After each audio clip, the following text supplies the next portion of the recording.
সুখাসিনাং কৃপাময়ীং প্রসন্ন বদনাং দেবীং দ্বিভুজাং স্থিরলোচনম আলুলায়িত কেশার্ধ বক্ষস্থল বিমণ্ডিতাম শ্বেতবস্তার বিতার্ধাঙ্গাং হেমালঙ্কারভূষিতাম সকরন্যস্তহস্তাং চ জ্ঞানভক্তি প্রদায়িনীং শুভ্রাং জ্যোতির্ময়ীং জীব পাপসন্তাপহারিণীং রামকৃষ্ণগতপ্রাণাং তন্নাম শ্রবণপ্রিয়াং তদ্ভাবরঞ্জিতাকারাং জগন্মাতৃস্বরূপিণীং।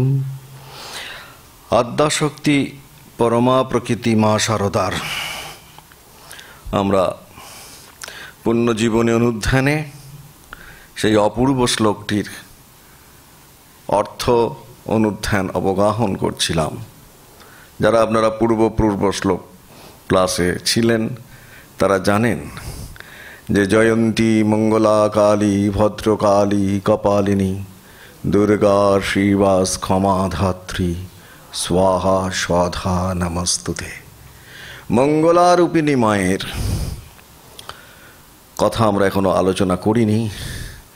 জয়ন্তী রূপটাই আমাদের চলছিল, আর সেই জয়ন্তী রূপটি আলোচনা করতে গিয়ে কি কণা দিয়ে তৈরি সেইটি আলোচনা করছিলাম আমরা।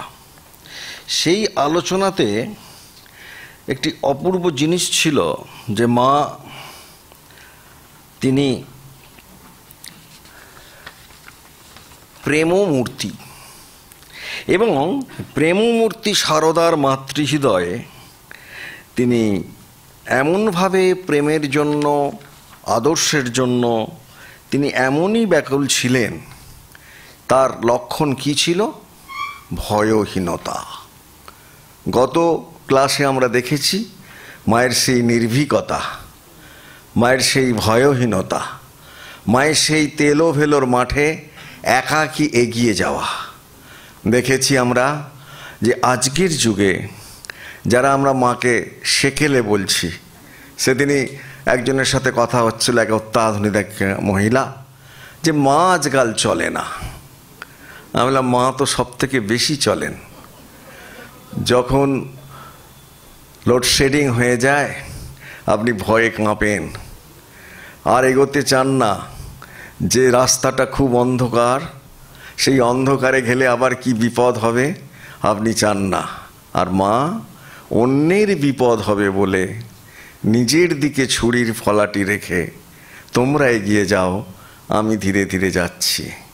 কারণ আজকের দিনে মা এইভাবে আমাদের শিখিয়েছেন যে তেলোভেলোর এই নির্জন প্রান্তরের ঘটনা কতদিন আমরা আলোচনা করেছি, অবগাহন করেছি, যে দেখেছি কি দেখেছি না এক অপূর্ব মাতৃমূর্তি, যে পাথর গলাবার ডাক, বাবা ভাগ্যিস তোমরা এসে করেছিলে, মানে হিংস্র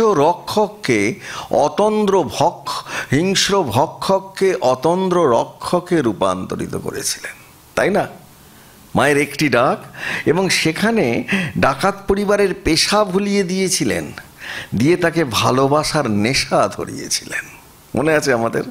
ডাকাতের পরিবারের পেশা ভুলিয়ে তাকে ভালোবাসার নেশা কে ধরালেন? মা শারদা। সেই জন্য এই যে ঠ্যাঙারে ডাকাতকে ঋষি রূপে মার্কণ্ড রূপে রূপান্তরিত করবার এই অনির্বচনীয় লীলা, কি জন্য লীলা?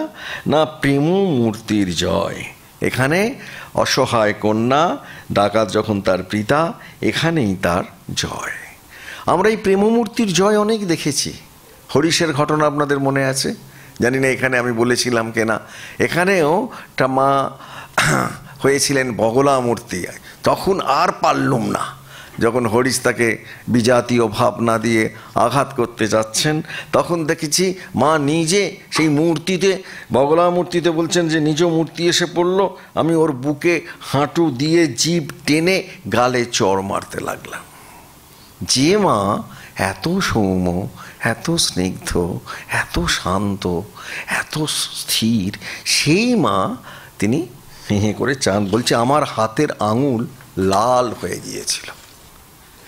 এবং নিরঞ্জন এসে তাকে বললাম ওকে পাঠিয়ে দাও। সেই জন্য এই যে ঠাকুরের ভক্ত হরিশকে মা মারলেন, তাতে একদিকে আমরা মায়ের কি চাইছি, সাহসের পরিচয় পাইছি, আর অন্যদিকে কি হচ্ছেন, মা তার তার ইন্দ্রিয় পরণয়তা, তার মধ্যে যে পশুত্ব, তার মধ্যে যে কলুষতা, তার মধ্যে যে দৈবা অসুর সম্পদ, সেই অসুর সম্পদটিকে তিনি আস্তে আস্তে রূঢ়ীভূত করলেন, সুস্থ করলেন। সেই জন্য মা যখন কখনো অনুগ্রহ করেন, তখন সন্তানের কল্যাণের জন্য তাকে নিগ্রহ করেন। আমরা বুঝতে পারি না, যখন আমরা নিগ্রহ পাই, মা গো মারছ কেন? আমাকেই একজন বলছে, আমার এত যন্ত্রণা, 1.5 বছর ধরে ভুগছি, ভাবছি এবার ঠাকুর সব ফেলে দেব। একজন খুব অনেক দিন ধরে অসুস্থ মূত্র মহিলা, অনেক বয়স, আর পারছেন না, বলছে কিছুতেই আমি ঠিক হচ্ছি না, লোকের কাছে বোঝা হয়ে আছি। আমি তখন বোঝাচ্ছি যে ঠাকুরকে ফেলে দিলেই কি সমস্যার সমাধান হবে? হবে না। আর ঠাকুরকে ফেলছি কেন? আমরা যতক্ষণ না নিজে স্বাস্থ্য হচ্ছি, স্বাস্থ্য মানে নিজের সতে স্থিত হচ্ছি, এই যন্ত্রণা আমাদের থাকবে।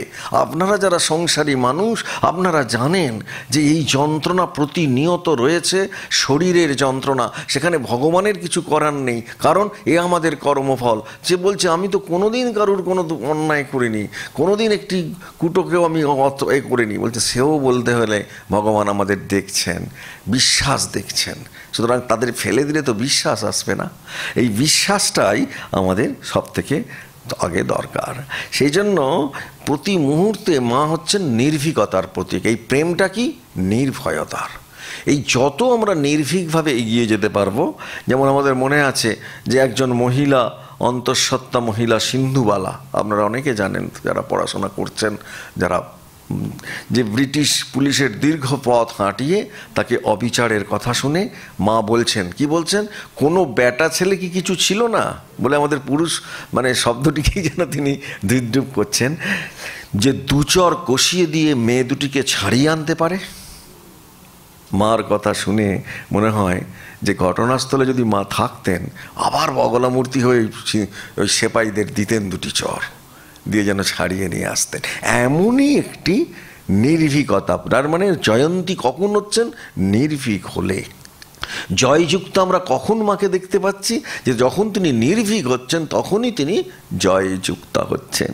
এবং এই যে দেশ জুড়ে যখন স্বদেশী চলছে, সেখানেও আমরা দেখছি যে কোয়ালপাড়ার স্বাধীনতা প্রেমী ছেলেরা বিদেশি বস্ত্র বর্জন করার আন্দোলনে সামিল হয়ে সবাই চরকা কাটছেন। আমরাও দেখেছি ছোটোবেলাতে অনেককে চরকা কাটতে। পুলিশ তখন এই বয়কট আন্দোলনকারীদের ওপর কড়া নজর রেখেছেন। মা তা জানতেন, তবু তিনি ছেলেকে একদিন বললেন যে তাঁত করো, চরকা করো।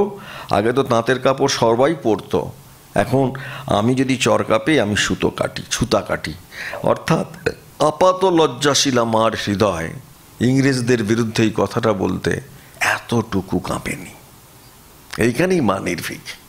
মা কেন জয়যুক্তা? তিনি ওই রকম হয়েও তিনি বলতে পারছেন যে এই যে প্রেমমূর্তি জয়ন্তী মা শারদার মাতৃহৃদয়ে আমরা দেখছি যে একই সাহস এবং তার উৎসাহ মন্নিকে প্রজ্জ্বল দেখছি।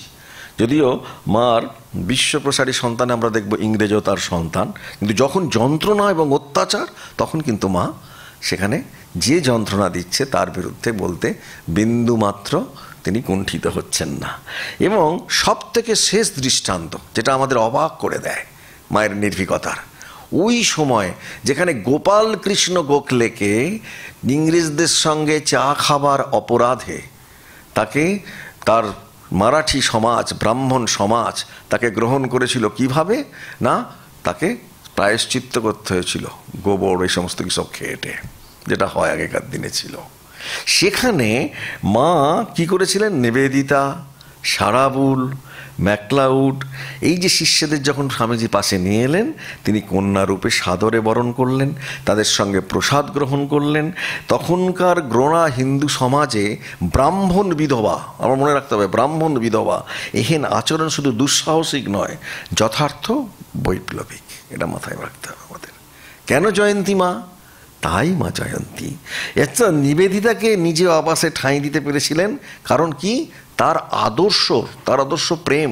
এই প্রেমে ভয় নেই, এই ভালোবাসায় নিজের কোনো ক্যালকুলেশনস নেই। ওগো আমি পারবো তো, এই পারবো কি পারবো না এই ভাবনাই নেই।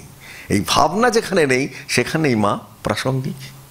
তাই যত আমরা মাকে দেখছি, এইটা হলো দ্বিতীয় সূত্র গেল ভয়হীনতা। এবং স্বামীজির দিয়ে যে তৃতীয় সূত্রটি কি, এই প্রেমমূর্তে প্রেমিকের আর দ্বিতীয় ভালোবাসার পাত্র থাকবে না। একটা গেল ভয়হীনতা, আর একটা যে প্রেমিক তার কি হবে না, দ্বিতীয় ভালোবাসার আর কোনো পাত্র থাকবে না। কেন, প্রেমই তার কাছে সর্বোচ্চ আদর্শ। এবং লাভ ফর লাভ সেক্স, লাভ বুঝতে হবে। আমি আগের দিনও বলেছিলাম, কৃষ্ণ ইন্দ্রিয় প্রীতি ইচ্ছা ধরে প্রেম নাম, আত্ম ইন্দ্রিয় প্রীতি ইচ্ছা বলে তারে কাম। তাহলে প্রেম এবং কামের পার্থক্যটা কি? যখন কৃষ্ণ ইন্দ্রিয় মানে ভগবানের জন্য আমি সর্বস্ব ত্যাগ করেছিলাম, তৎ সুখ সুখিত্তম, সেই ভগবান শ্রীকৃষ্ণের গল্প আপনাদের মনে আছে কিনা জানি না। আমাদের দ্বারকার সম্রাট শ্রীকৃষ্ণ, তিনি প্রচণ্ড বড় এবং তিনি প্রেমটা বুঝতে পারছেন না যে উদ্ধব তার খুব সেবা করছে। যখনই আমরা সেবা করি আমাদের মধ্যে একটা অধিকার বোধ জন্মায়, আমার মতো সেবক আর পৃথিবীতে কোথাও নেই। আমি যা সেবা করতে পারি পৃথিবীতে আর কেউ সেই রকম সেবা করতে পারে না। এই যে সেবা করার জন্য আমাদের যে অহংকার, সেই অহংকারটা যখন ভগবান দেখেন তখন তিনি পরীক্ষা করেন। প্রেম কি তখন আমরা বুঝতে পারি যে সত্যিকারের প্রেম কি। তখন আমরা যা প্রেম করি সেই প্রেমটা যে কত ঠুনকো সেটা আমরা আমাদের হৃদয় দিয়ে অনুভব করি। এই সময় ভগবান শ্রীকৃষ্ণ উদ্ধবকে দেখছেন। উদ্ধব যখন আমার শরীরের সেবা করছে তার মধ্যে একটু যেন অহংকার জন্মেছে। তাই যখনই উদ্ধব এসছেন তখন তিনি উদ্ধবকে বলছেন, উদ্ধব প্রচণ্ড মাথার যন্ত্রণা করছে। হ্যাঁ হ্যাঁ ভগবান আপনার মাথার যন্ত্রণা করছে? হ্যাঁ। উদ্ধব, শ্রীকৃষ্ণ বারবার বলছে, বাবা আমি যন্ত্রণায় মরে যাচ্ছি। উদ্ধব কি করে, কত কবিরাজ হাকিম বিভিন্ন জায়গা থেকে নিয়ে আসছে, এটা লাগাচ্ছে ওটা লাগাচ্ছে, এটা ওষুধ দিচ্ছে। উদ্ধব যন্ত্রণা আমার যাচ্ছে না।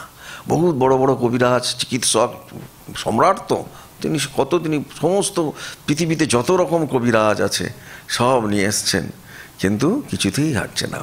বলছে, উদ্ধব গো আমি তো মরে গেলাম, আমার মাথার যন্ত্রণা তো, মাথা ছিঁড়ে যাচ্ছে। উদ্ধব কি করছো? না আমি সব জায়গায় গেলাম। ও উদ্ধব তুমি পাবে না, ওষুধ তো আমি জানি। আপনি জানেন? বলছে, হ্যাঁ আমি ওষুধ জানি। কি ওষুধ ভগবান? এই যে আমি তো ভগবান বিষ্ণু, আমার বৈষ্ণব ভক্ত সারা পৃথিবীতে কত রয়েছে বলো। হ্যাঁ, তো এই ভক্তের চরণ ধুলি তোমায় নিয়ে আসতে হবে, পদরজ। তুমি আনতে পারবে এই ভক্তের পদরজ? তাহলেই আমার মাথার যন্ত্রণা ছেড়ে যাবে। তো এ আবার কি কঠিন, সারা বিশ্বে কত বিষ্ণু ভক্ত। একটু গরম লাগছে গো। হ্যাঁ, সারা বিশ্বে কত বিষ্ণু ভক্ত। সেই বিষ্ণু ভক্ত এত বেশি যে ভাবা যায় না। সেই বিষ্ণু ভক্ত যদি যাবে না, তাহলে সঙ্গে সঙ্গে দেখছেন একজন হরিনাম করছে। হ্যাঁ, বলছে শ্রীকৃষ্ণ কৃষ্ণ কৃষ্ণ হরে হরে, হরে কৃষ্ণ হরে রাম রাম রাম। তাকে ধরে বলছে যে দাঁড়ান, আপনি দাঁড়ান। বলছে কেন দাঁড়াবো কেন? আপনি একটু দাঁড়ান, ভগবানের খুব মাথা ব্যথা করছে। হ্যাঁ, তা আমি দাঁড়াবো কেন? না ওই মাথা ব্যথা করছে তো আমি একটু ওই পায়ের ধুলো নেবো। হ্যাঁ, আমি পায়ের ধুলো দেবো ভগবানকে? আমি কৃষ্ণ ডাকছি, কৃষ্ণ আমার ইষ্ট। বলে এই মারে তো সেই মারে, গেল দিল না। এবার একজন বিরাট নারায়ণের একটি বিশাল মূর্তির মন্দির, সেই পদ্মনাভ মন্দির, সেই মন্দিরের পূজারী খুব ভক্ত, তার কাছে গেছে। একটু দাঁড়ান। কি না আমি ওই ভক্ত, আমি চাই। কি চান আপনি? না আমি চাই যে আপনার পায়ের ধুলো। বলছে কি জন্য? ভগবান কেমন আছেন? আপনি তো উদ্ধব। না ভগবান ভালো আছেন, কিন্তু আমি চাই আপনার পায়ের ধুলো এই জন্য যে ভগবানের মাথায় দেবো। কি আমার পায়ের ধুলো? সে বকুর, আমি প্রতিদিন তার পায়ের ধুলো নিচ্ছি, তার পায়েতে আমি অর্ঘ্য দিচ্ছি, আর আমি দেবো? সে কিছুতেই দেবে না। এই বিভিন্ন জায়গায় যাচ্ছে, যার কাছে যায় আর সেই কি করে, না আমি দেব না। কেউ তাকে দিচ্ছে না। যখন দিচ্ছে না তখন কি হলো, কি অপূর্ব জিনিস। যখন দিচ্ছে না তখন উদ্ধব তো একদম সারা পৃথিবী চষে ফেললো। এসে তখন বলছে, কি হলো উদ্ধব? ব্যর্থ মনোর, কি যন্ত্রণা আমার মাথায়, এনেছো তুমি? বলছে, না আমি তো আনিনি। সে কি, তুমি খুঁজে পেলে না? বলছে, না, পৃথিবীতে যার কাছে যাই সেই মারতে আসে। যে কি, আমি ভগবান কৃষ্ণ আমার ইষ্ট, আর তুমি বলছো আমি বিষ্ণুকে আমার ইষ্ট জ্ঞানে পুজো করি, তাকে প্রতিদিন আমি ফুল দিই, অর্ঘ্য দিই, জল দিই, আর তাকে তুমি বলছো যে পদরজ দাও?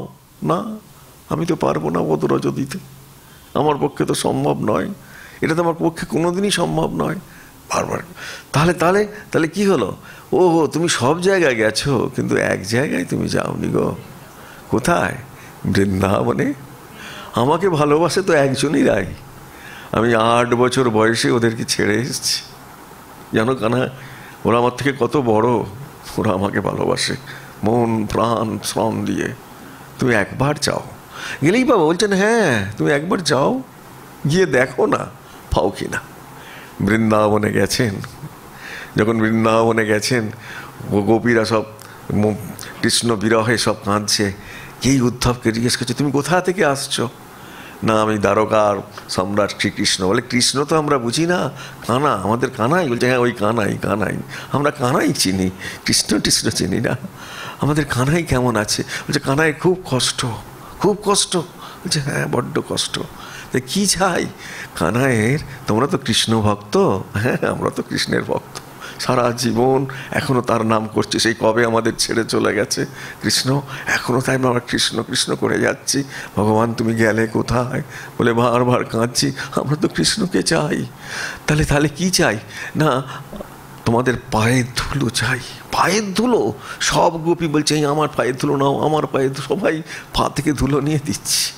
উদ্ধব অবাক, উরে বাবা, সারা পৃথিবীতে মার খেলুম, আর এখানে তো সবাই পায়ের ধুলো দিচ্ছে। জিজ্ঞেস করছে, তোমাদের একটু ভয় করছে না? কিসের ভয়? ভগবান কৃষ্ণ, তিনি তো ভগবান। হ্যাঁ, সেই ভগবানকে তুমি পায়ের ধুলো দেবে, তোমার তো অনন্ত নরক হবে। তুমি সেই ভয় নেই, এই পাপের ভয় নেই তোমার? গোপীর খুব সুন্দর করছে, কি বলছো? কৃষ্ণকে আমরা ভালোবাসি, তার মাথার যন্ত্রণা করছে। আমাদের পায়ের ধুলো নিলে কৃষ্ণর মাথার যন্ত্রণা চলে যাবে, কৃষ্ণ ভালো হবে। তোমরা পড়নি তৎ সুখ সুখিত্তম, আমাদের অনন্ত নরক হোক, কিন্তু কৃষ্ণ তো ভালো থাকবে। বুঝলে, কৃষ্ণ যদি ভালো থাকে তাহলে আমরা কেন দেব না? একে বলে প্রেম। বুঝলেন তো, প্রেমের সঙ্গে কামের কি তফাৎ? একে বলে প্রেম। সেই প্রেম যত আমরা দেখতে পাবো, তত আমরা বুঝতে পারবো যে কি প্রেম, এটাই প্রেম। এই প্রেমের কথা আমরা, এই প্রেমমূর্তির কথা আমরা বলছি যে লাভ ফর লাভ সেক। সেখানে কোনো পরিণতি নেই। আমি মরে যাব, আমার পাপ হবে, আমার নরকে স্থান হবে, কোনো জন্মে আমি নরক থেকে স্থান পাবো, কিন্তু আমার প্রেমিক সে কিন্তু খুব সুখে থাকবে। একেই বলছে প্রেম। তৎ সুখ সুখিত্তম, নারদীয় ভক্তি সূত্রে আছে, তার সুখেই আমাদের সুখ। বুঝতে পারছেন তো প্রেম কাকে বলে?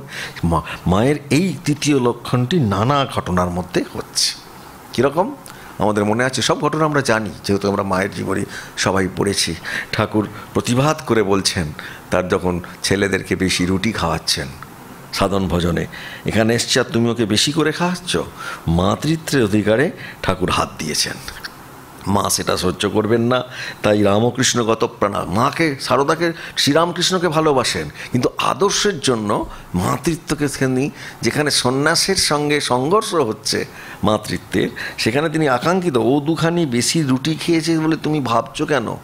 আমি ওদের ভবিষ্যৎ দেখব। এই হচ্ছে মায়ের কথা, যে সারদার মাতৃহৃদয় থেকে যে উৎসারিত প্রেম, সেটি খড়কুটোর মতো প্রেমের তরঙ্গ প্রাণ সর্বস্ব শ্রীরামকৃষ্ণের প্রতিবাদকে খড়কুটোর মতো ভাসিয়ে নিচ্ছে, এবং আদর্শের সঙ্গে তিনি কোনো আপোষ করছেন না। আমরা যেন আদর্শের সঙ্গে আপোষ না করি, এটা হয়ে যায়। দেখবেন যেখানে রয়েছেন আদর্শ, সেখানে ঠাকুরও কিন্তু ঠুনকো, ঠাকুরের প্রতিবাদ নিচ্ছেন না তিনি। এবং সেইটাও আমাদের আরও মনে আছে, দক্ষিণেশ্বরের সেই মহিলা যে হুট করে এসে মার হাত থেকে ঠাকুরের ভাতের থালাটা নিয়ে আমরা সবাই জানি, হ্যাঁ, ঠাকুরের সামনে দিয়েছেন। সেদিন ঠাকুর খুব বিরক্ত। আপনারা জানেন সত্যগুণের ঐশ্বর্য আমাদের ঠাকুর, তিনি কখনো তমগুণ কুগুণ সহ্য করতে পারেন না। আমাদের ঠাকুর এমন। আপনারা ভাগ্যবান কেন, কলিতে এই ঠাকুরের মূর্তি আমরা দেখছি প্রতি ফটো, যা কোনোদিন ভগবানের অবতারের ফটো কোনোদিন পাওয়া যায়নি।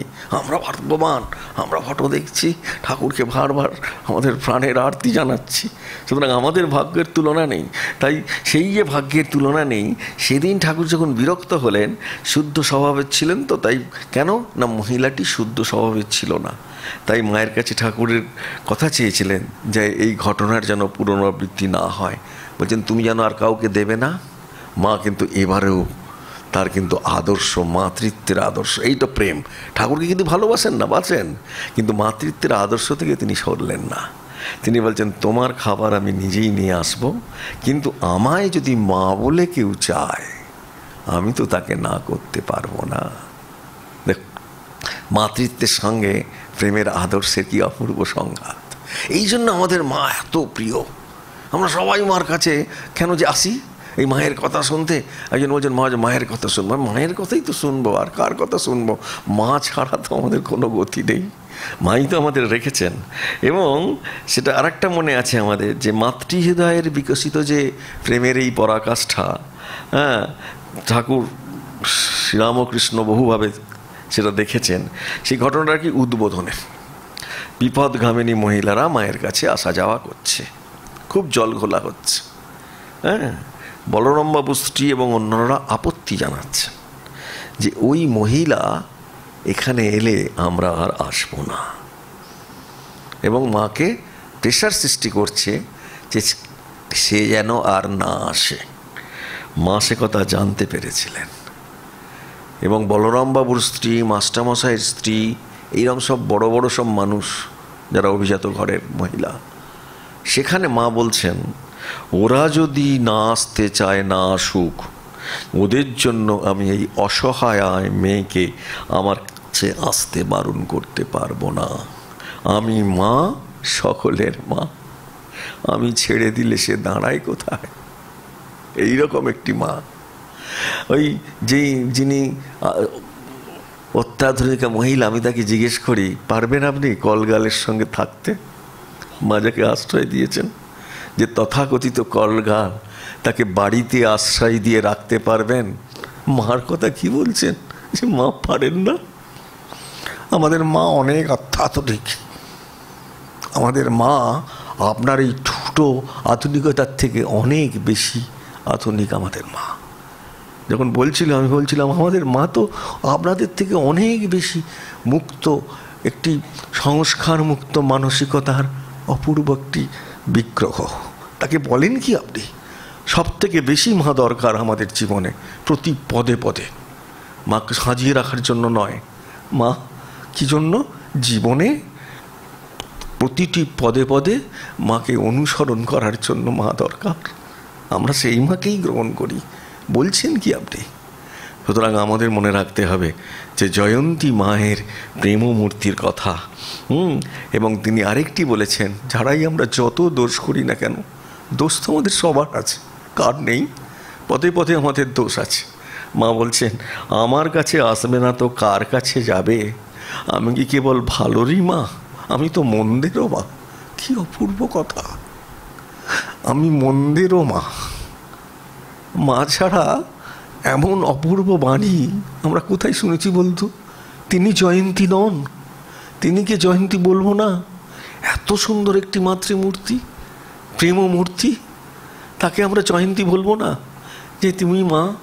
তাই বলছেন যে এই হলো আদর্শকে ধরে রাখা। এই আদর্শ নিষ্ঠার একটা ভিন্ন ধরনের দৃষ্টান্ত দেখি আমরা। মায়ের দীর্ঘদিনের সেবক, বড্ড কষ্ট হচ্ছে আমার বলতে, কিন্তু বলছি, আশুতোষ মিত্র, আপনারা হয়তো নাম শুনেছেন। ত্রিগুণাতীতানন্দজির ভাই, সন্ন্যাসী হয়েছিলেন, স্বামী সত্যকামানন্দ। দুর্বিপাকবশত এই সন্তানকে চিরকালের মতো সঙ্গ ছেড়ে চলে যেতে হচ্ছে। প্রতিদিন মায়ের সেবা করেছে, মায়ের পাশে পাশে থেকেছে, মায়ের জন্য রান্না করেছে, মাকে খেতে দিয়েছে, মাকে এখান থেকে ওখানে নিয়ে গিয়েছে এই সবকটি।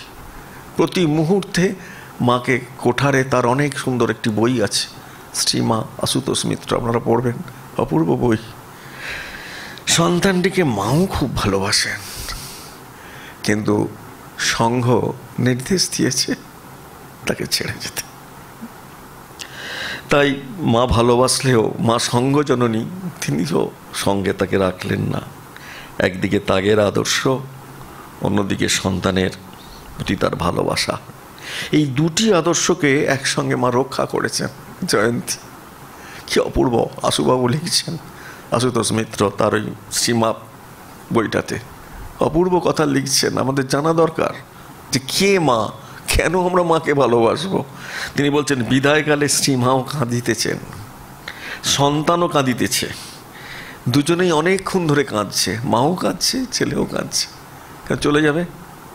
এইভাবে অনেকক্ষণ পারাবার পর কাহারও আসিয়া পড়বার সম্ভাবনা বুঝিয়া শ্রীমা বস্ত্রাঞ্চলে চক্ষু মুছিলেন এবং সন্তানকে বললেন, যাও তুমি কলে যাও, চোখটা ধুয়ে এসো।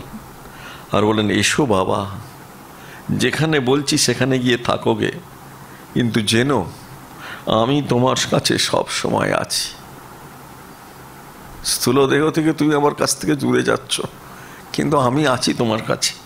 এটা বলে নিজের শরীরটা দেখে গেলেন। গেলেও তাই, এটা গেলেও তাই, হেসে নেচে কুঁদে লও, অর্থাৎ কোনো ভয় নাই। সন্তান যখন যাচ্ছে, মা জানলায় দাঁড়িয়ে আছেন এবং পরে সন্তানটি শুনিয়েছে সেদিন মা সারাদিন শুধু কেঁদেছে, কিচ্ছু মুখে দেন, অথচ আদর্শের জন্য তাকে ছেড়েও দিয়েছে মা। এইরকম একটি অপূর্ব মাতৃশরীর। আমাদের সন্তান যদি হয়, আমরা কি করি? লুকিয়ে ফেলি। মা দেখাচ্ছেন আজকের যুগের আধুনিক, যখনই সন্তান দোষ করবে শাস্তি দিতে পিছপা হবে না, শাস্তি দেওয়ার জন্যই মায়ের আগমন, নইলে সে সন্তান সমাজের কলঙ্ক হবে। মা শেখাচ্ছেন আমাদের এই অপূর্ব কথা, মাতৃকথা। যত আমরা শুনি, ভাবি, সেই জয়ন্তী রূপটা এত অপূর্ব, এত সুন্দর।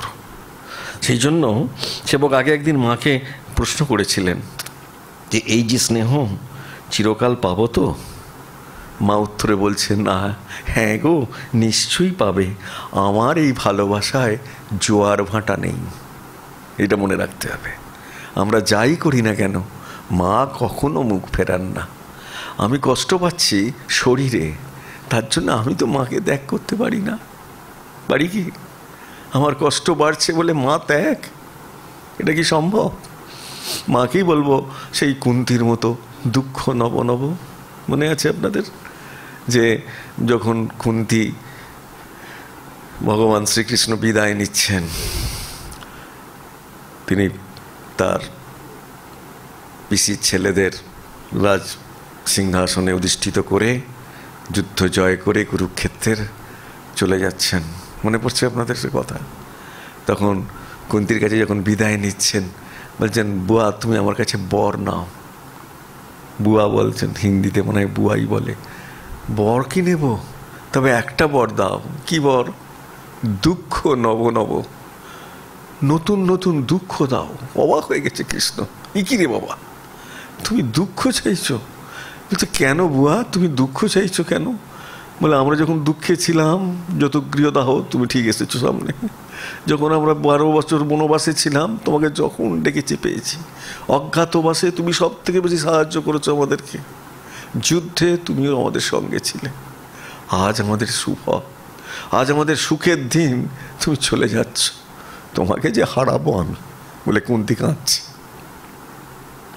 পাণ্ডব মাতা কাঁদছেন, দুঃখ নব নব। আর মা বলছেন, দুঃখ ভগবানের দয়ার দান। দুঃখ কি? ভগবানের দয়ার দান। কেন না? দুঃখ আমাদেরকে ভগবানকে স্মরণ করায়, মনন করায়। দুঃখ কি করায়? স্মরণ মনন করায়। যত আমাদের দুঃখ আসে, যখন আমাদের ভালো সময়, আমরা কেউ ভগবানকে মানি না, জানি না, কিন্তু দুঃখ হলে আমরা ভগবানকে চাই, মানি, চাইতে চাই। তাই বলছেন দুঃখ ভগবানের দয়ার দান।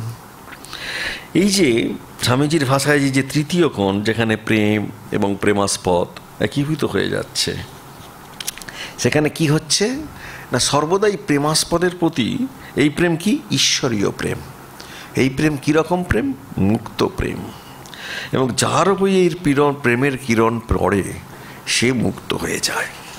আমাদের এই যে যন্ত্রণা, বেদনা, প্রত্যেকের কষ্ট রয়েছে এবং আমাদের বিফলতা রয়েছে প্রত্যেকের, আমরা যেটা চাই হলো না, চেষ্টা করে পেলাম না, এই যে সব কিছুই রয়েছে, আঘাত রয়েছে, তখন মা খুব সুন্দর কথা বলছিলেন। আপনারা জানেন সেই কথাটি কি বলছেন, যে যখন দুঃখ পাবে, যখন আঘাত পাবে, যখন বিফলতা আসবে, তখন নিশ্চিত যেন আমি তোমার সঙ্গে রয়েছি। মা কি সুন্দর কথা। আর ভয় পেও না, এই যে বারবার নির্ভয়ের কথা বলছিলাম, হতাশ হয়েও না, বাবা আমি থাকতে তোমাদের ভয় কি? কি অপূর্ব কথা। যাই হোক না কেন আমাদের যন্ত্রণা, মা আছেন। আমি তোমাদের মা, সত্যিকারের মা। কি অপূর্ব, সত্যিকারের মা, গর্ভধারিণী মা বলছেন না, সত্যিকারের মা। আর বলছেন আমি মা থাকতে তোমাদের কে কি করবে? একবার যদি মায়ের শরণ নেন, বলছেন মা, বলছেন ব্রহ্মা বিষ্ণু মহেশ্বরের সাধ্য নেই আমার সন্তানের কিছু করে। কি অপূর্ব কথা। আমরা যদি একটু মাতৃস্মরণে যাই, তাহলে কোনোদিনই তিনি কিছু করতে পারবেন না। এবং আর সর্বদা আমার ওপর ভার দিয়ে নিশ্চিন্ত হয়ে থেকো, বিধাতার সাধ্য নেই আমার সন্তানের কোনো ক্ষতি করে, এবং তোমাদের পেছনে এমন একজন রয়েছেন যিনি তোমাদের সর্বদা রক্ষা করছেন, কারণ যেন তোমাদের মা রয়েছেন। আমি তোমাদের ইহকালের মা, পরকালের মা, তোমাদের জন্ম জন্মান্তরের মা। আমি মা থাকতে তোমাদের ভয় কি?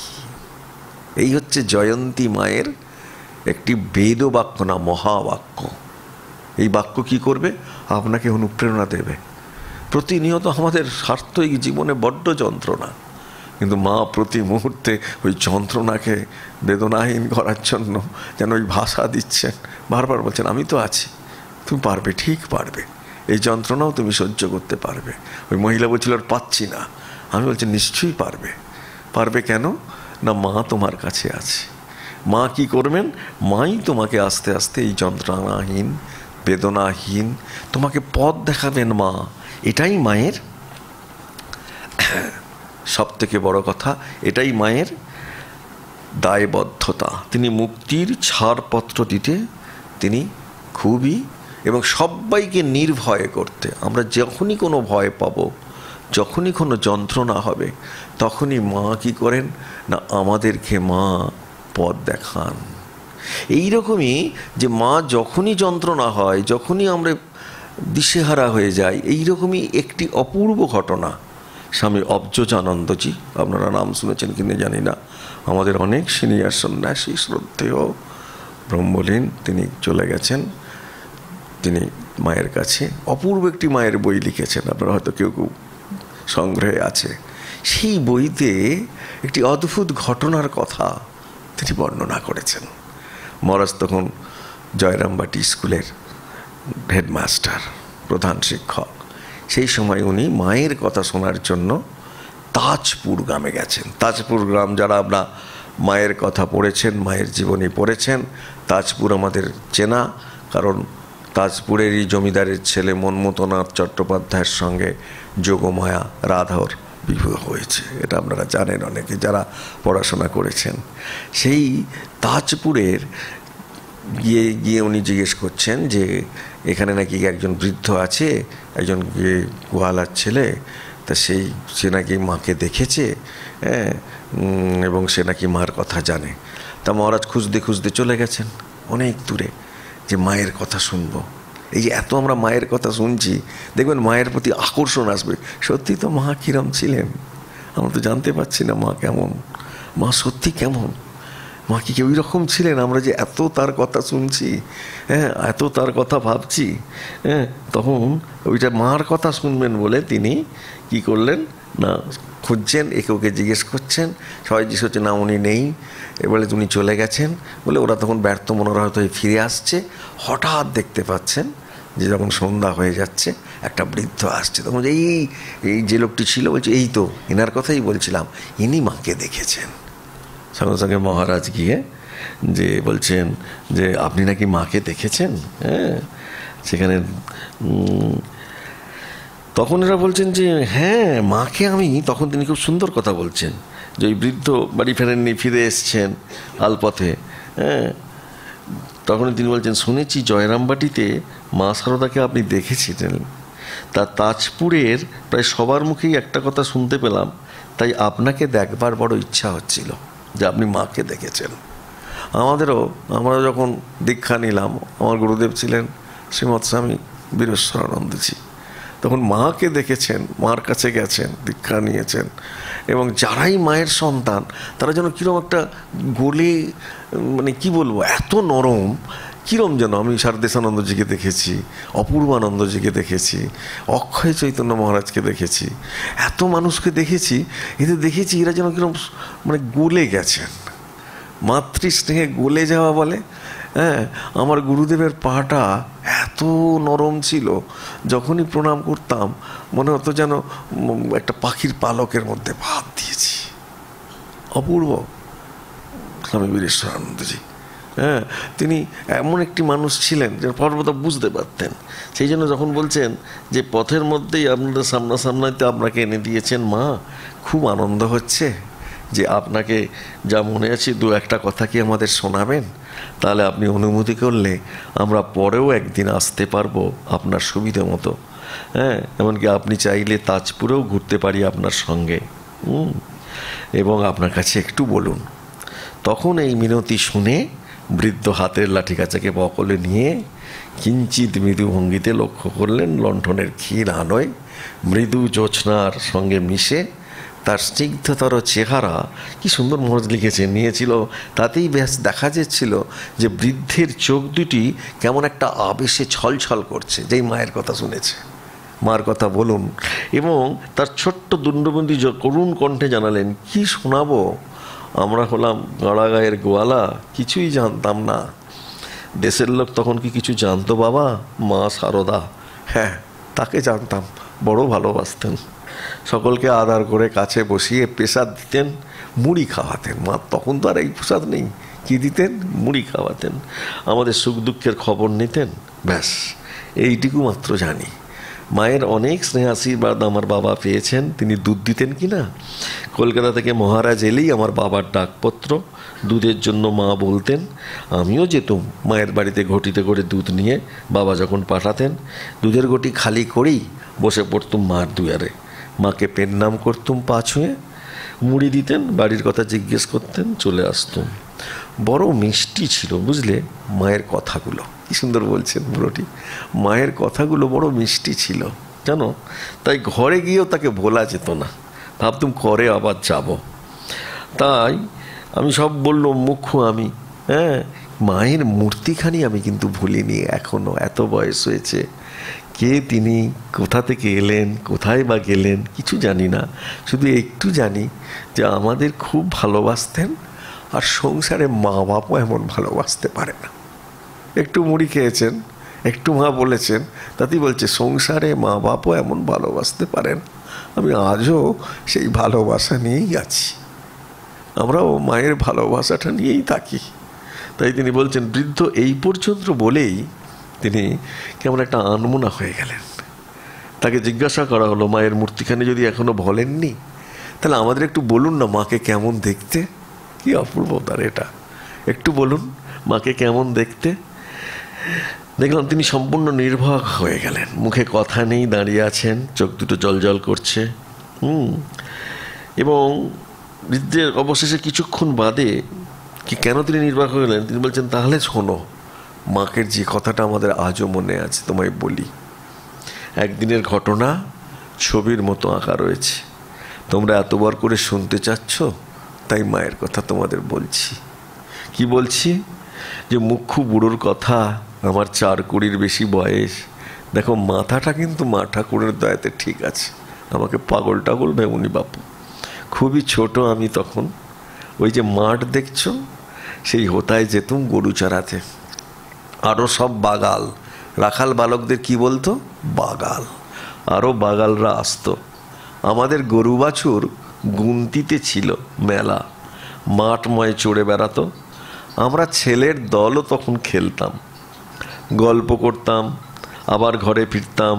গরু বাছুর জুটিয়ে নিতে হতো তার আগেই। দিনের পর দিন আমাদের এইভাবে কেটেছে, কোনো দিন এইরকম হয়নি। মাঝে মাঝে দেখেছি মাকে, মা যাচ্ছেন এবং তার সঙ্গে সঙ্গে পেছন দিয়ে সব একজন তার সঙ্গে সঙ্গে চলেছেন। হ্যাঁ, সেটা মাঝে মাঝে আমরা মাকে দেখতে পারতাম। কিন্তু একটা দিন তার যে মূর্তিখানি আমি দেখেছি, সেটা জীবনে ভুলব না। মা শারদা আমাদের সবার মা। কেন, আমাদের অবোধ গাই বাছুরগুলোর তিনি মা। সেই দিনের ব্যাপারটি, তখন আমরা মাঠে গরু চড়াচ্ছি। ওই দিন মাকে দেখেছিলাম মাঠ ভেঙে কোথায় যেন যাচ্ছিলেন, সঙ্গে একটা ছেলেও ছিলে আর পিছে হাঁটছিল। তখনও দুপুর হয়নি, চড়া রোদ্দুর মাঠ, মার মাথায় কাপড়, ঠিক যেন লক্ষ্মী ঠাকুরন। মার সঙ্গে কিছু না প্রসাদ মিষ্টি টিষ্টি থাকতো। আমরা গিয়েই মায়ের কাছে হাত পেতে বসতুম, মা প্রসাদ দাও। মা সঙ্গে সঙ্গে হাত ভরে প্রসাদ দিতেন ওইখানেই। আমরা নাচতে নাচতে চলে যেতাম, জানতুম না তো এ কে, প্রসাদেই তিষ্ঠে ছিলাম। কিন্তু সেই দিন বেলা পড়ে আসতেই আকাশ জুড়ে মেঘ দেখা গেল, এবং বোধ হলো বৈশাখ চৈত্রী মাস, ঝড়ের মাস, ঘন ঘটা করে মেঘ ছেয়ে ফেলল। একেবারে অন্ধকার হয়ে গেল পৃথিবীটা। বাতাসও ছুটতে শুরু করলো। ওই অন্ধকার মেঘের সঙ্গে ধুলো প্রচণ্ড উঠছে। আমাদের গরু বাছুর ভয় পেয়ে দৌড়দৌড়ি করছে, এদিক ওদিক যাচ্ছে। ঝড়ের মধ্যে নাজাহাল, কী করে সামলাবো, কি গরু বাছুর সামলাবো না নিজেকে সামলাবো বুঝতে পারছি না, এত ঝড়। এই ঝড় বাতাসে প্রলয় শুরু হচ্ছে। হ্যাঁ, হঠাৎ দেখি মা শান্ত প্রতিমার মতো বটগাছের তলায় দাঁড়িয়ে। আমরা যখন ছুটছি, মা তখন আমাদের সবাইকে বলছেন, আয় আয়, ভয় নেই। ও মা, গাছের তলায় ডাক। অতগুলি ছেলে আমরা মায়ের কাছে গা ঘেঁষে ঘেঁষে দাঁড়িয়ে পড়লাম। আর বলবো কি বাবা, গরু বাছুরগুলো মায়ের ডাক শুনে সব ওই গাছের তলায় গিয়ে চুপ করে দাঁড়িয়ে পড়ল। মা তখন ডেকেই যাচ্ছেন, আয় আয়, ভয় নেই বলে ডাকছেন। এবং ওই ডাকে তার, আমরা যেমন গরু বাছুরও যেমন আশ্রয় পেয়েছে, আমরাও আশ্রয় পেয়েছি। এই সময় প্রচণ্ড শিলাবৃষ্টি, ভয়ঙ্কর বজ্রপাত। কি ভয়ঙ্কর দিন, চারিদিকে বজ্রপাত হচ্ছে আর শিলাবৃষ্টি হচ্ছে। মা এসে আমাদের সবাইকে বলছেন, আয়, কোনো ভয় নেই। এ কথা কী করে বুঝলো বাবা, এখনও কানে শুনি। সেই দিন আমরা এত ভয় পেয়েছিলাম, আর মা দুহাত দিয়ে আমাদের সবাইকে আটকে রেখে বলছেন, ওরে আয় আয়, ভয় নেই। বলে জয়রামবাটি থেকে এত দূরে এই রাত্রিবেলায় তোমরা এসেছো দুটো মায়ের কথা শুনতে। আমি তো কিছুই জানি না, কিন্তু এই কথাটি বাপু জানি, এখনও আমার কানে বাজছে, ওরে তোরা আয় আয়, ভয় নেই। এটা আমি ভুলতে লাগবনি বলে বৃদ্ধ হাউ হাউ করে কাঁদছেন। কি সুন্দর লিখেছেন আমাদের অবজানন্দ। যদি পারেন বইটা পড়বেন, খুব ভালো বই। হ্যাঁ, যে মা আগলে রেখেছেন আমাদের এই সংসার প্রান্তরের মাঝে। ঝড়, জল, বিদ্যুৎ, বজ্র সব আসছে, এবং এখনও আমাদের সবাইকে জেনে সেই অনাহত ধনের মতো সংসারে তো আছে, ওরে তোরা আয় আয়, ভয় নেই। মায়ের কাছে গেলে আপনার সংসারের যা সমস্যা সব সমাধান হবেই হবে। কেবল মাতৃ আরাধনায় আমাদের নিজেদেরকে বিলিয়ে দিতে হবে। তাই তিনি বলছেন যে তিনি এবার ফিরছেন, আপনারা তবে এসো, রাত হয়ে যাচ্ছে। এই অপূর্ব ঘটনাটি আমাদের মনে করে দেয় যে কখনোই আমরা পথ হারাবো না। মায়ের কাছে এসেছি কেন? পথ পাবো বলে। মায়ের কাছে আসবার আমাদের একটাই কারণ, আমরা প্রত্যেকেই মায়ের কাছে এসেছি পথ পাবো বলে, পথ হারাবো বলে নয়। আমরা দেখুন সবাই মায়ের কথা শুনছি, কেন শুনছি না? পথ পাবো। মা মানে সমাধান, মা মানে সমস্ত দ্বন্দ্ব, সমস্ত বেদনা, সমস্ত যন্ত্রণা যা আমার মনের মধ্যে আছে, তার সমাধান বিগ্রহের একটি নাম মা শারদা। এবং আমি দেখছি আমার নিজেও, আমাদের এই অনুশীলনে একজন একটি মেয়ে, কত 23-24 বছরের মেয়ে, হাউ হাউ করে কাঁদছে। মহারাজ, আমি বুঝতে পারছি না কাঁদছো কেন? না, আমি আপনাকে প্রণাম করতে পারবো মহারাজ। কেন পারবে না মা? না, আমি খুব গোলমাল করেছি, খুব গোলমাল হয়ে গেছে আমার জীবনে। আমি বললাম, কী হয়েছে পরে শুনবো, তুমি এসো ভেতরে বসো। বসে জিরো হাউ হাউ করে কাঁদছে যে আমার খুব যন্ত্রণা হচ্ছে, আমি পারবো কি মা? ভগবান মায়ের কাছে, তুমি আগে যাও ওপরে 5 তলায়, ওখানে মা বসে আছেন, তার কাছে গিয়ে সব বলো, তোমার যা যা যন্ত্রণা, তারপর আমার কাছে এসো। ওকে পাঠিয়ে দিলাম। আধ ঘন্টা বাদে আবার, মহারাজ আমি মাকে বলেছি, কিন্তু আপনাকে না বললে আমার হচ্ছে না, শান্তি হচ্ছে না। কি হয়েছে তোমার? ওই বলল, নিজ জীবনে পড়াশোনা করতে গিয়েই কিছু একজনের সঙ্গে সম্পর্ক হয়েছে, তারপর সেই সম্পর্কটা সে স্বীকার করছে না, তার সমস্ত মন জুড়ে সেই রয়েছে, অথচ সে সম্পর্ক স্বীকার করছে। তারপরে তার মনে হচ্ছে আত্মহত্যা করা ছাড়া আর কোনো উপায় নেই।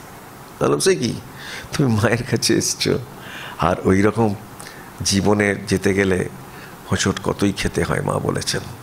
ওই একটাতেই তুমি তোমার জীবন সম্পর্কে হারিয়ে ফেলবে, এটা তো হতে পারে না। হ্যাঁ, সুতরাং মা আছেন, তুমি প্রতিনিয়ত মাকে, কিছুতেই যাচ্ছে না মহারাজ। আমাদের পার্সোনালিটি ডেভেলপমেন্ট ক্লাসে রুটিন করতে বলা হয়, তুমি রুটিন করো, প্রতিদিন সকালবেলায় উঠে চ্যান্টিং করো, একটু প্রাণায়াম করো, একটুখানি ধ্যান করার চেষ্টা করো। বলে তাকে যখন দেয়া হলো, আস্তে আস্তে আস্তে আস্তে 3 মাস 5 মাস বাদে, প্রথম দিন এসে বলছে, মহারাজ পাচ্ছি না, আবার সেই একই চিন্তা আসছে, আমি কিছুতেই পাচ্ছি না মা, কী করি মহারাজ, কিছুতেই পাচ্ছি না। আমি যে, তুমি বারবার চেষ্টা করো, গীতাতে আছে, অভ্যাসেন তু কৌন্তেয় বৈরাগ্যেন চ গৃহ্যতে। তোমার তো পাওয়ার কিছু নেই, তুমি তো সব হারিয়েইছো বলছো, কিন্তু এখন তোমার পাওয়ার আছে মায়ের কাছ থেকে শান্তিটা ছিনিয়ে নেয়া। ওই শান্তি তোমাকে পেতেই হবে। তুমি বারবার প্র্যাকটিস করো, প্র্যাকটিস করতে করতে, মহারাজ পারছি, খুব ভালো লাগছে মহারাজ, খুব ভালো লাগছে, আমার জীবনটা আপনি বাঁচিয়ে দিলেন মহারাজ। আমি বললাম, আমি বাঁচালাম না, বাঁচালেন মা। আমি কে বাঁচাবার? মা তোমাকে পথ দেখিয়েছেন, তুমি প্রতিদিন চেষ্টা করেছো, করতে করতে সে দীক্ষা নিল। শুধু দীক্ষা নিল না, সে এমন হয়ে গেল, সারদা মঠে জয়েন করতে চলে গেল। কোনোখানে তার জয়েন হলো না, কোনো ব্যাপারে তার ভালো লাগেনি, চলে এসছে, কিন্তু সে সব ব্যাপারে, এখানে বক্তৃতাতে ফার্স্ট, সে আবৃত্তিতে ফার্স্ট, সবেতে ফার্স্ট হচ্ছে। তাহলে দেখা যাচ্ছে পথ হারাবার জন্য আসা নয়। আর একটা মাত্র ঘটনা দিয়ে নিজের জীবনটাকে আমরা ডিভ্যালুয়েট করতে পারি না, আমরা কখনোই মূল্যায়ন করব না, কারণ আমরা মায়ের ছেলে, মায়ের সন্তান, আমাদের মূল্যায়ন করবার কোনো অধিকার নেই। কারণ প্রেমেশ মহারাজ, তিনি যখন মায়ের কথা শুনেছেন 1904-5 সালে, তারপর একবার মাকে 1911 সালে জয়রামবাটিতে দেখা করেছেন, এই জয়রামবাটিতে বলছেন, উদ্বোধনে দেখেওছেন, প্রণামও করেছেন। তারপরে যখন 1900 খুব সম্ভব 12 সালে না কত 10 সালে দীক্ষা নিতে যাচ্ছেন, যখন দীক্ষা নিতে যাচ্ছেন, তখন ট্রেনে যখন যাচ্ছেন, তখন সবাই সন্দেহ করে। কেন সন্দেহ করে না? বিপ্লবী। তখন বাঙালিদের সব থেকে বড় ছিল কি, যারাই একটু পড়াশোনা জানে তারা বিপ্লবী, তারা আমরা ব্রিটিশ বিরোধী, এটা বাঙালিদের একটা গুণ ছিল যাকে বলে। যারাই একটু ইংরেজি বা একটু লেখাপড়া জানে, তো ওনাকে জিজ্ঞেস করছেন যে আপনি কোথায় যাচ্ছেন? না, আমি গুরুর কাছে যাচ্ছি। গুরুর কাছে, দীক্ষা নিতে যাচ্ছেন? আমি গুরুর কাছে যাচ্ছি, গুরু আমাকে করবেন। হ্যাঁ, গুরু কি করবেন আপনাকে? না, গুরু আমাকে মন্ত্র দেবেন, তাই মন্ত্র দেবে বলেই আমি তার কাছে যাচ্ছি। বলে মায়ের কাছে গিয়েছে। মা তখন অসুস্থ। মা প্রথমে বলছিল এখন থাক, তা উনি জোর করলেন, ওনার দীক্ষা হলো। সেই জন্য এই যে মায়ের জীবনে আমরা দেখছি, প্রেমেশ মহাজ থেকে আরম্ভ করে সবাইকেই মা একটি আশ্রয় দিয়েছেন। আশ্রয়টা কেন দিয়েছেন? না, সর্বদা ঠাকুর আমাদের জীবনটাকে যথাযথ জায়গায় পৌঁছে দেবার জন্য দায়বদ্ধ। কারণ শ্রীরামকৃষ্ণ মা সারদাকে নিয়ে এসছেন কেন, স্বামীজি সমেত? না, আমরা যাতে ধরতে পারি আমাদের পুরো জীবনটা এদের এই 3 জনের যে আদর্শটা এদের জীবন এবং বাণী দিয়ে পরিচালিত হয়েছে, আমাদের সংসারী জীবনটাও সেই একইভাবে পরিচালিত হলে আমরা সংসারের মধ্যে স্বর্গকে আনতে পারবো। এইভাবেই তারা চেয়েছেন এবং আমরাও যেন সেইভাবে নিজেদের জীবনটাকে পরিচালিত করতে পারি। এবং যেহেতু আমরা পারি না, সেই জন্যই কি হচ্ছে না,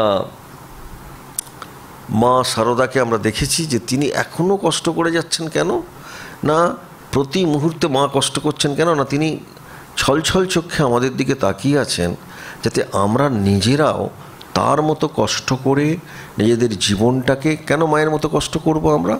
মায়ের মতো এই জন্য কষ্ট করব যাতে আমাদের মধ্যে সেই পবিত্রতা এবং নিষ্ঠা এবং অপরের সেবা করার ইচ্ছাটা জাগ্রত হয়। এ বিষয়ে স্বামী পরমেশ্বরানন্দজি কিশোরী মহারাজ তিনি একটি অপূর্ব, তিনি মায়ের কাছে গেছেন, মাকে খুব ভালোবাসেন। হ্যাঁ, যখন তিনি ভালোবাসেন মাকে, আছে পরমেশ্বরানন্দজি কিশোরী মহারাজ, তিনি যখন ভালোবাসেন তখন তিনি দেখছেন মার কাছে গেলে খুব আনন্দ হয়, হয় প্রচুর মানুষ আছে জয়রামবাটিতে। মার তখন শরীরও খারাপ, তো প্রচুর লোক এসছে। 5 সের ময়দা নিয়ে মা ঠেসছেন আর তাতে জল দিয়ে করছেন। প্রচুর লোক, মায়ের শরীরও খারাপ, মা করছেন। তখন পরমেশ্বরানন্দজি জিজ্ঞেস করছেন, আচ্ছা মা, কি না আপনি এত কাজ করছেন কেন? তখন বলছে, কী করবো? তাহলে তো কেউ করবে না, কারোর খাওয়া হবে না। কেন করছি বুঝছো না? তুমি বাবা যদি একটু থেকে যাও আমার সুবিধে হয়। তখন পরমেশ্বরানন্দজি তার সঙ্গে আর একজন সাধু ছিলেন, দুজনে মিলে সারাদিন সমস্ত কাজ করে, মা আপনি একটু বলেন, আমি তোমাদের সাহায্য করছি, তোমরা আমাকে সাহায্য করো বলে মা করলেন। সুতরাং সংসারে শান্তি রাখতে গেলে কি করতে হবে? মায়ের মতো আমাদের নিজেকে বিলিয়ে দিতে হবে। আমার নিজের সুখ দেখলে হবে না, সবাই গল্প করছে বলে আমিও গল্প করব, এটা যেন না হয়। না, স্বার্থটা যদি বিঘ্নিত হয় তাহলে কিন্তু আমরা সংসারে শান্তিটা পাই না। স্বভাবতই মনে হয় যে মা কি করে এত কাজ করে, এত কিছু করেও বলছে হৃদয়ে আনন্দের পূর্ণ ঘট বিরাজ করছে, যেখানে শ্রীরামকৃষ্ণ পর্যন্ত তাকে ছাড়েননি। ভোরবেলায় 3টের সময় যদি দেখছে কিছু ওরা উঠছে কিনা, সুখ শাড়ি উঠেছে, দেখলে উঠলে না, কি করছেন, ওই ছোট্ট নহবতের 4 ফুট ঘরটাতে ঘটি দিয়ে জল ঢেলে দিচ্ছে। আমরা হলে তো ডিভোর্স দিয়ে দিতাম, শিওর। আজকালকার যুগের অত্যাধুনিকেরাই করতেন। সঙ্গে সঙ্গে 3টের সময় মাথায় জল ঢেলে দিচ্ছে। আর ঠাকুর কি করলেন, মা কি বললেন, তোমার পথে, তোমার ইষ্ট পথে সাহায্য করতে এসেছি। কি অপূর্ব কথা। সংসার ভাঙবে না যে মাকে নেবে, তাদের সংসার ভাঙতে পারে না। তাদের সংসারে কি হবে? স্বর্গ সুখ আসবে। মাকে নেওয়া মানে নিজের দিকে সেবা ভাবটাকে সম্পূর্ণভাবে নিজের দিকে নিয়ে আসা। মা মানেই তাই, মা মানে হচ্ছে যে সেবা সুন্দরভাবে করা, এমনভাবে সেবা করা যাতে কোনো রকমের ত্রুটি না থাকে। এবং যার প্রতি করব সে তখন কি হবে, এই সেবার জন্যে, সেবা দিয়েই বেঁধে রাখতে হয়। কোনো দিন ইন্দ্রিয় সুখ দিয়ে কিচ্ছু বাঁধতে পারবেন না, রূপ দিয়ে তো নয়, কিছু দিয়ে বাঁধা যায় না। কি দিয়ে বাঁধা যায়? যে কোনো সংসার সেবা, এটা মা দেখিয়ে দিয়েছেন। যে কোনো সংসারের সেবা আপনি যত করবেন, সংসার দেখবেন তত, যত নীরব থাকবেন এবং যত সেবা করবেন, সংসার আপনার মাতৃ সংসারের মতো হবে। এবং আজকের দিনে এই যে জয়ন্তী রাখার জন্য মা একজনের বাড়িতে একজন ভক্ত, সুতরাং আমাদের পবিত্র হতে হবে। এমন ভক্ত হব না যাতে মা কষ্ট পান, ঠাকুর কষ্ট পান। এইরকম একটি ঘটনা ঘটেছে, এটা লিখছেন স্বামী গিরিজানন্দজি, যে মা তো জয়ন্তী, একজন খুব করে আমন্ত্রণ, মা চলুন আমাদের বাড়ি, চলুন আমাদের বাড়ি। গেছেন, সে পুজো আচ্ছা সব কিছু করছে, সব কিছু করেছে, করে ভোগ নিবেদন করছেন মা। কিন্তু মা দেখছেন ঠাকুর একটিও ভোগে দৃষ্টি দেননি। তখন মা কাঁদতে শুরু করেছেন ঠাকুরের কাছে, ঠাকুর আমি তাহলে খাবো কি করে, তুমি যদি দৃষ্টি না দাও? মা বুঝতে পারতেন আমি তো এদের প্রসাদ নিতে পারবো না, আমি যে পুজো করলাম এখানে এসে, এরা আমাকে নিয়ে এলো আমন্ত্রণ করে, তুমি তো দেখছি কিছুই গ্রহণ করনি। এমনই সেই ভক্ত, এতই তাদের তমগুণের প্রাবল্য, মাকে পুজো করলেই হলো না, টাকা দিয়ে মাকে কেনা যায় না ঠাকুরকে। ঠাকুর বহু কষ্টে, মা যখন কাঁদছেন, ঠাকুর তখন একটা তার চোখের রশ্মি পায়ে সান্নাতে ফেললেন। মা একটু খেলেন বটে, খেয়ে বাড়ি ফিরেই মায়ের এত অসুখ করলো, রাজা মাছ ক্ষেপে লাল। তোমরা এমন সব ভক্তের কাছে মাকে নিয়ে যাও যাতে মায়ের অসুখ করে। তাই আপনারা খুব সাবধান, পবিত্র হন, নইলে মাকে কিছু দেবেন না, মার কষ্ট হয়, অসুস্থ হন মা। পবিত্র না হয়ে আমরা যেন মাকে কিছু না দিই। সুতরাং আমাদের পবিত্র হওয়া একটি বিরাট একটি শর্ত। পবিত্রতা ছাড়া আমরা মাকে, সেই জন্য তিনি বারবার বলছেন যে আমরা যাই করি না কেন, মা আমাদের জীবনে পথ হারাবে কেন, পথ পাওয়ার জন্য আশা। সেই জন্য গানেতেও আছে, যদি দেখো পথে ভয়েরই আকার, প্রাণপণে দিও দোহাই রাজার। পথ সে পথে রাজার প্রবল প্রতাপ, সমন ডরে যার শাসনে। তাহলে আমাদের কি আছে? মা। সুতরাং যখনই ভয়ের আকার দেখব, আমরা মাকে ডাকবো, মায়ের কাছে প্রার্থনা করব, মাকে বলবো, মা তুমি আমাদের রক্ষা করো, সুতরাং আমরা রক্ষা পাবো। এটাই মায়ের কাছে আমাদের প্রার্থনা। জননীং শারদাং দেবীং রামকৃষ্ণং জগদ্গুরুম, পাদপদ্মে তয়োশ্রিত্বা প্রণমামি মুহুর্মুহুঃ।